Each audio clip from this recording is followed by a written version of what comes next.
네, 늘 그렇듯 인사는 공손하게 송공손 배꼽 인사. 안녕하세요. 안녕하세요. 위클리벳 황당무계 황당한 문화나의 개소리. 안녕하세요, 문희정입니다. 안녕하세요, 이학범입니다. 제일 네. 반려인들이 가슴 아플 때가 나한테는 너무너무 이쁘고 소중한 아이인데 사람들이 과도하게 무서워하고 피하고 마치 한 공간에 있어서는 안 될 존재 취급할 때 참 가슴이 아프잖아요. 네. 근데 최근 들어서 개들의 순환 시대라고 얘기해야 될까요? 아니면 네. 개로 인한 사람의 순환 시대라고 얘기해야 될까요? 네, 맞습니다. 지금 개가 사람을 무는 인명피해가 자꾸 사건이 이어지면서요. 네. 지금 도그 포비아라는 얘기까지 나왔어요. 그래서 개들과 같이 산책하는 사람들을 발견하면 개를 보고 사람들이 피하고, 심지어 반려견 보호자도 산책할 때 주변 사람들 눈치를 보는 이제 이런 일들까지 벌어지고 있습니다. 네, 이게 또 본의 아니게 또 최시원 씨가 네. 예, 유명인이 기르는 개와 관련된 이야기다 보니까 더더욱 관심이 폭발했습니다. 네, 지금 거의 뭐 온 나라가 다 이 사건 얘기를 하고 있는데요. 네. 저희가 위클립의 112회에서 안 그래도 이 맹견 관련해서 얘기를 했고요. 이런 주의가 필요하다라고 말씀을 드렸거든요. 근데 네. 지금 한 달 정도 지난 상황에서 이제는 너무너무 큰 일이 발생했습니다. 근데 이제 왜 저희는 그때 이제 맹견 얘기를 했잖아요. 네. 이제 좀 대형견, 네. 큰 개, 그다음에 좀 약간 사냥성이 있는 네. 사냥개 같은 네. 느낌. 뭐 그런 얘기만 했었는데 이번 사건에서 네. 많은 분들이 좀 놀라신 게 뭐냐면 생각보다 개가 작은 거예요. 이게 프렌치 불독이라는 개잖아요. 네. 이게 반려견으로 많이 키우는 개인데, 이 법적으로 동물보호법에서 시행규칙에서 맹견의 종류를 분류하고 있다고 설명을 드렸었잖아요. 네. 근데 그게 뭐 도사견, 핏불테리어, 불테리어, 로트와일러 뭐 이런 개들인데, 그 외에 그 밖에 사람을 공격하여 상해를 입힐 가능성이 있는 개를 또 이 맹견으로 분류를 하거든요, 법적으로. 근데 이번에 최시원 씨 개 같은 경우에는 좀 찾아보니까 과거에도 사람을 물었던 적이 있고, 또 이 사람을 무는 행동 때문에 좀 이 교정 수업 같은 걸 받았었나 봐요. 교육을 받는 개였기 때문에 아마 법적으로 보면은 맹견으로 분류할 가능성도 있어 보입니다. 그러니까 사실은 좀 더, 그 부분은 반려인들이 네. 아시는 부분이고 그렇죠. 양심적으로 해야 되는 부분이잖아요. 예. 그러니까 최시원 씨 가족이 이제 이 자신의 강아지가 이런 습관이 있는 걸 알았다면 사실상 맹견으로 분류하고 이 법적인 조치를 취했어야 되는 거죠. 법적인 조치라 함은 이제 외출할 때 목줄 외에 맹견의 경우는 입마개를 해야 되잖아요. 네. 이런 조치를 좀 했었어야 하지 않나, 이런 아쉬움이 좀 듭니다. 네. 근데 이제 또 하나가 네.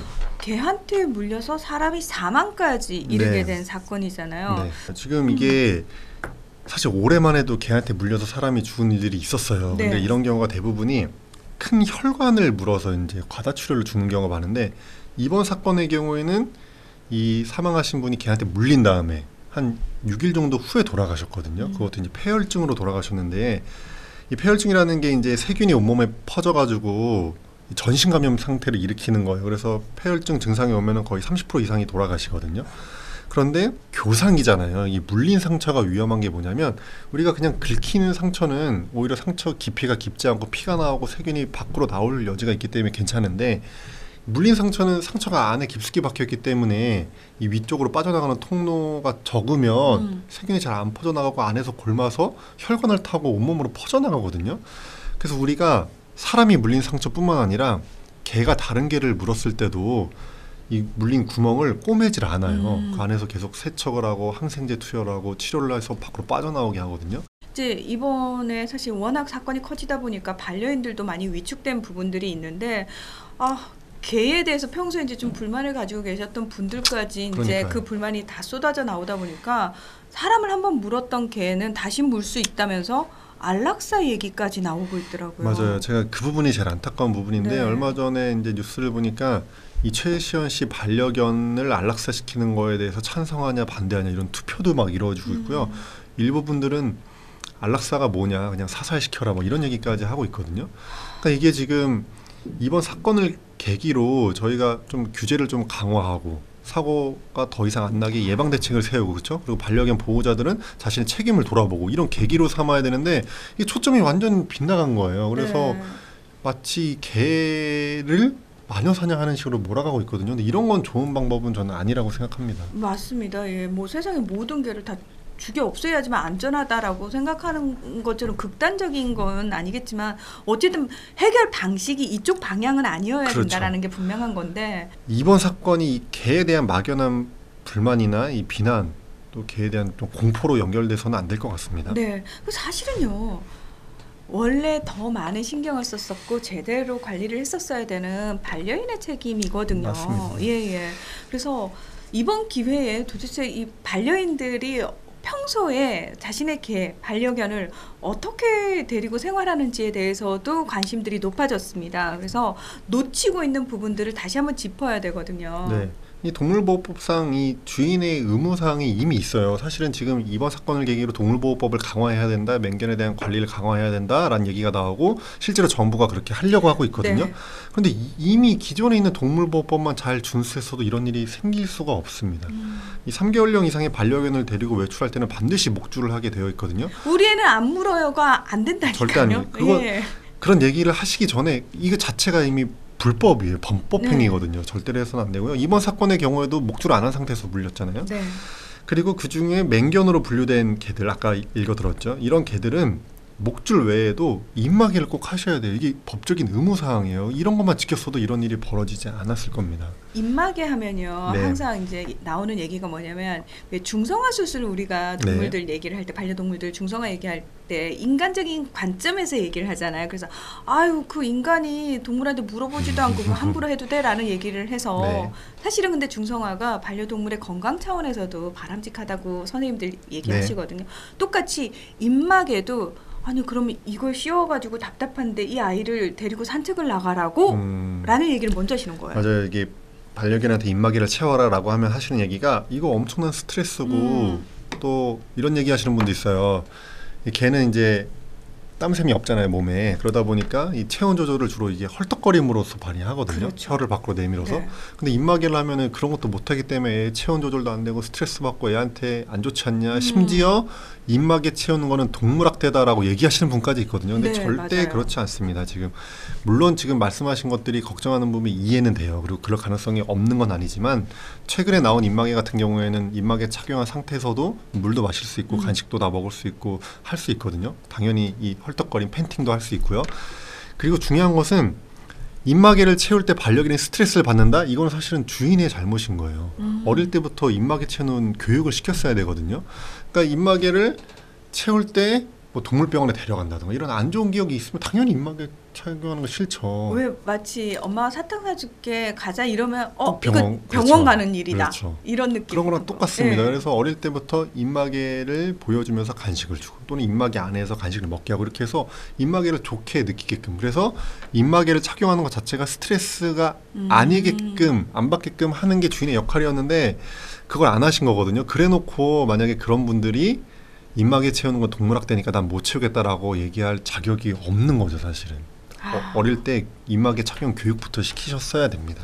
그러니까 뭐 이번에 진짜 저는 우리 스스로 반려인들 스스로 우리가 뭘 잘못하고 있었는지에 대해서 진짜 냉혹하게 냉정하게 좀 돌아볼 필요가 있을 것 같은데 이게 이제 법적으로도 네. 아까 이제 점검을 한다고 그랬잖아요. 그러니까 정부 차원에서도 지금 대책을 네. 세우고 말 그대로 온 나라가 난리가 났어요. 난리가 나서 지금 예. 사실은 이 최시환 씨 사건 전부터 올해 하도 이제 개물림 사고가 많다 보니까 유독 이미 그래요. 네, 법들이 많이 발의됐어요. 그래서 대표적으로 발의된 법들이 주인의 관리 소홀로 이제 맹견이 사람을 물어 사람이 사망하면 주인에게 3년 이하의 징역 또는 3천만 원 이하의 벌금. 죽지 않고 상해만 입혀도 2년 이하의 징역 또는 2천만 원 이하의 벌금을 처하게 하는 이런 법이 이미 발의돼 있고요. 굉장히 강력한. 강력하죠. 예. 이게 실형을 선고할 수 있도록 하는 법이거든요. 그다음에 맹견의 안전 및 사육 관리에 대한 교육을 정기적으로 받도록 하는 거. 심지어 맹견이 출입하지 못하는 곳을 지정하는 법도 나왔습니다. 그래서 뭐 어린이집, 유치원, 학교, 유원지, 공원, 경기장 같은 곳에 사람들이 많이 오는 곳에 맹견이 아예 못 들어가게 하는 법도 발의됐고요. 맹견의 종류를 아까 그 6종류에서 더 확대하는 법도 발의됐고요. 굉장히 많은 강화시키는 법들이 발의가 됐거든요. 그리고 정부에서도 반려견 안전관리 TF를 지금 구성해서요. 이 녹화 날짜 기준으로 내일부터 첫 회의를 시작을 합니다. 그래서 아마 이 반려견 주인들 또 맹견에 대한 관리 규정은 대폭 강화될 것으로 보입니다. 이번 사건을 또 계기로 해외 사례들도 많이 보도가 네. 되고 있던데 특히 이제 미국에서도 이런 개물림 사건 많이 발생을 한다라고 얘기를 해서 또 맞아요. 예, 약간 공포스러웠는데 네. 또 반대로 이런 부분 굉장히 관리가 잘 되고 있는 나라들도 있잖아요. 맞아요. 이제 미국에서는 연간 예. 한 80만 건 정도 개물림 사건이 나는 걸로 알려져 있거든요. 그러니까 개물림 사고가 우리나라만의 문제는 일단 아니고요. 이 독일이나 스위스에서도 이런 문제가 많이 발생이 되고 있어서 독일, 스위스는 지금 어떤 정책을 취하고 있냐면요. 이 개를 기를 수 있는 자격을 주는 제도를 시행하고 있어요. 그러니까 아무나 개를 못 기르고 개를 기를 수 있는 능력이 있고 교육을 받은 사람만 개를 기를 수 있는 제도를 시행하고 있거든요. 이게 아직 시범 사업 중이에요. 일부 지역에서만 하고 있는데 독일 같은 경우에는 교육을 받은 다음에 필기 시험을 통과해야 되고요. 실기 시험을 통과해야지만 기를 수 있도록 자격을 주고 있고요. 스위스 같은 경우에는 글을 못 읽는 분들도 있잖아요. 이분들 그렇죠. 필기 시험을 볼 수가 없잖아요. 그래서 필기 시험을 생략하고 실기 시험으로만 이런 제도를 시행하고 있는데요. 지금 우리나라에서도 이 독일처럼 이런 자격 주는 제도를 시행해야 되지 않냐 이런 얘기도 나오고 있습니다. 네, 뭐 천만 반려인 시대라고 말을 해서 사실 반려동물과 사람이 더 많은 숫자가 함께하고 있다라는 게 중요한 문제가 아닌 거예요. 어떤 생각을 가지고 함께하고 있는지가 정말 중요한데 저는 되게 속상했던 게 뭐냐면 위클리 벳을 하면서 우리가 굉장히 힘겹게 쌓아온 이미지가 있었는데 이걸 한 방에. 깎아먹는 건 한순간이구나. 그러게요. 네. 근데 이제 이번 사건을 계기로 이제 다시는 이런 일이 없고 좀 제도가 개선이 되고 네. 견주분들도 좀 돌아봐야죠 책임을. 그런 맞습니다. 계기가 됐으면 좋겠고요. 제발 이걸 계기로 개에 대한 막연한 불안감이라든지 개 키우시는 분들에 대한 혐오 이런 걸로 이게 이어지지는 않았으면 좋겠습니다. 네, 뭐 반려인이 아니신 분들은 개에 대한 이제 정말 필요 이상의 공포감을 가지실 필요가 없지만 중요한 거는 반려인 스스로 공부하셔야 돼요. 이제는 정말 내가 뭘 잘하고 있고 잘못하고 있고 나는 사실 너무 익숙해서 그게 잘못된지도 모르거든요. 맞아요. 근데 이번에 이제 이번 사건을 계기로 조금 객관적으로 스스로를 좀 돌아보시면서 반려인들 의식이 높아지는 계기가 되는 것도 저는 참 좋겠다라는 생각이 맞습니다. 듭니다. 네, 자 오늘 위클리벳은 여기서 마무리하겠습니다. 함께해 주셔서 고맙습니다. 감사합니다.